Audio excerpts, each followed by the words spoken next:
जिल्ह्याची खबरबात या बातमीपत्राचे प्रायोजक आहेत Mac care super speciality hospital Ahmednagar.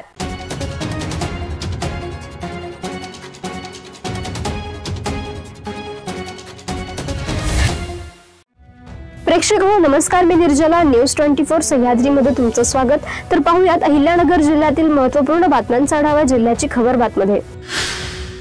Jamkhed शहरातील मुख्य रस्ते, चौक आणि बाजारपेठेत गेल्या अनेक दिवसांपासून मोकाट जनावरांचा त्रास मोठ्या प्रमाणावर वाढला असल्याने या मोकाट जनावरांमुळे वाहन चालक, भाजी विक्रेते तसेच शाळेतील विद्यार्थी यांना दररोज अडचणींचा सामना करावा लागत असल्याने या जनावरांचे मालक याकडे जाणीवपूर्वक दुर्लक्ष करीत असल्याने अखेर जामखेड परिषदेला कारवाईचा मार्ग पत्करावा लागत असल्याने शहरात 15 ते 20 मोकाट जनावरे ताब्यात घेतली, परंतु या जनावरांचे मालक आढळून आले नसल्याने ही जनावरे गोशाळेत हलविण्यात आले आहेत। यापुढेही जर मोकाट जनावरे सोडाल तर दंड ठोकू व कठोर कारवाई करण्यात येईल असा इशारा मुख्याधिकारी अजय साळवे यांनी दिलाय।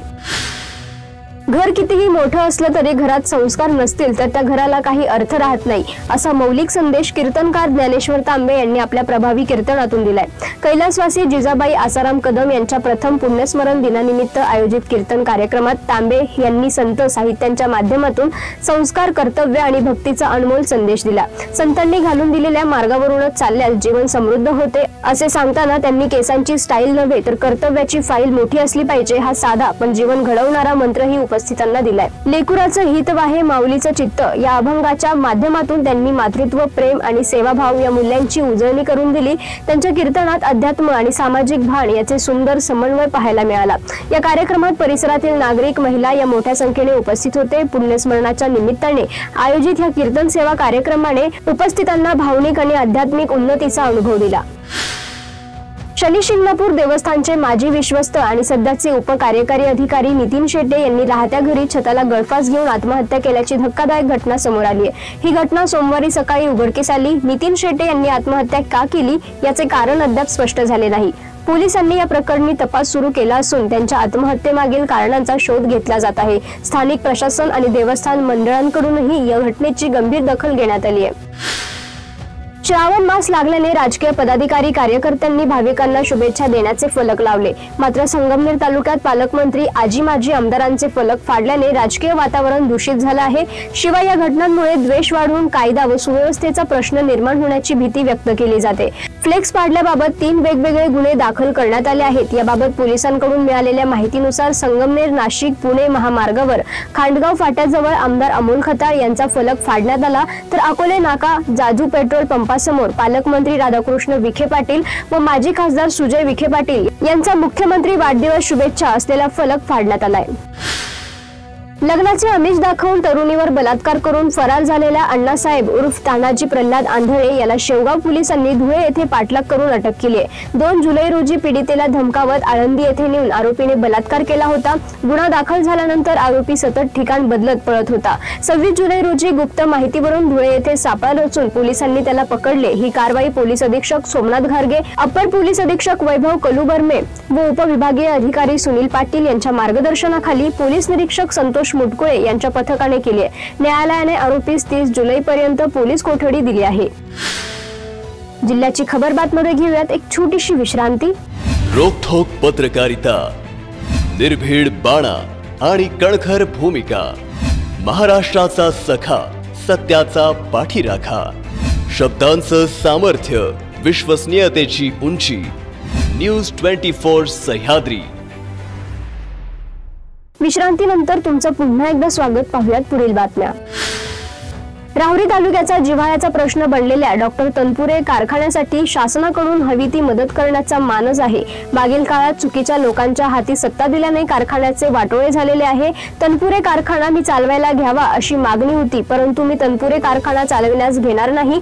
केंद्र व राज्य शासनाकडून मोठी मदत मिळवून देणार असून कारखान्याच्या संचालकांनी काटकसरीने कारखाना चालवावा असे आवाहन राज्याचे उपमुख्यमंत्री अजित पवार यांनी केले। राहुरी येथील कृषी उत्पन्न बाजार समितीच्या शेतकरी भवन व उपहार गृहाचे उद्घाटन तसेच कार्यकर्ता मेळाव्यासाठी उपस्थित असलेले उपमुख्यमंत्री अजित पवार यांनी संवाद साधला। पाथर्डी शहरात मॉर्निंग वॉकला गेलेल्या विजयकुमार लुणावत यांच्या अपघाती मृत्यू प्रकरणाचा छडा लावण्यात पाथर्डी पोलिसांना यश मिळाले। त्यासाठी पोलिसांनी तब्बल 18 ठिकाणीचे सीसीटीव्ही फुटेज तपासले। रविवारी पोलिसांनी मालकासह कार ताब्यात घेतली व गोकुळ फुंदे असे पोलिसांनी ताब्यात घेतलेल्या कार मालकाचे नाव आहे। गत सोमवारी पहाटे मॉर्निंग वॉक दरम्यान अज्ञात वाहनाच्या जोरदार धडकेत विजयकुमार लुणावत याचा मृत्यू झाला होता, तर त्यांचा मुलगा विनीत हा गंभीर जखमी झाला असून खासगी रुग्णालयातील अतिदक्षता विभागात तो उपचार घेत आहे।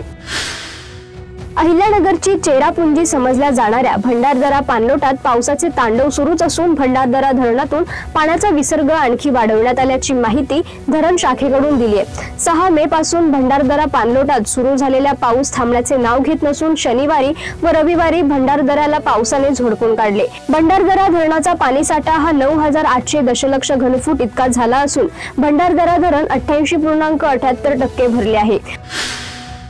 राम मंदिर बांधले परंतु राम नावाचा शेतकरी आत्महत्या करतोय, त्याचं पाप फेडणार कुठे? महायुती सरकारने याचे उत्तर द्यावे। मंदिर बांधायचं आणि शेतकऱ्याला आत्महत्या करायला लावायचं, जनतेला कर्मकांडांमध्ये अडकवून ठेवायचं काम हे महायुती सरकार करत आहे, अशी टीका प्रहार पक्षाचे अध्यक्ष बच्चू कडू यांनी राज्य सरकारवर केली आहे। नेवासे तालुक्यातील गळनिंब येथे प्रहार जनशक्ती पक्षाचे अध्यक्ष माजी मंत्री बच्चू कडू यांची हुंकार सभा आयोजित करण्यात आली होती, त्यात ते बोलत होते। सभा रात्री उशिरा सुरू झाली तरी मोठ्या प्रमाणावर शेतकरी उपस्थित होते। हे सर्व थांबायचे असेल तर सर्व शेतकऱ्यांनी जात धर्म बाजूला ठेवून एकत्र येऊन लढले पाहिजे। बेईमानीचे घ्यायचे नाही आणि इमानदारीचे सोडायचे नाही, त्यासाठी आपण आंदोलनामध्ये सहभागी व्हायचे असे आवाहन त्यांनी केले। सहकार महर्षी शिवाजीराव नागवडे सहकारी दूध उत्पादक संघाच्या माध्यमातून दुधापासून इतर पदार्थांची निर्मिती करून दूध संघाला बळकटी देण्याचा प्रयत्न करणार असल्याचे संघाचे मार्गदर्शक संचालक व सहकार महर्षी शिवाजीराव नागवडे सहकारी साखर कारखान्याचे चेअरमन राजेंद्र नागवडे यांनी जाहीर केले। राजेंद्र नागवडे यांच्या मार्गदर्शनाखाली सहकार महर्षी शिवाजीराव नागवडे सहकारी दूध उत्पादक संघाच्या सन 2025 ते 2030 या कालावधीसाठी संचालक मंडळाची निवडणूक नुकतीच बिनविरोध पार पडली। जिल्ह्याची खबरबात मध्ये आपण इथेच थांबतोय, मात्र तुम्ही पाहत राहा न्यूज 24 सह्याद्री।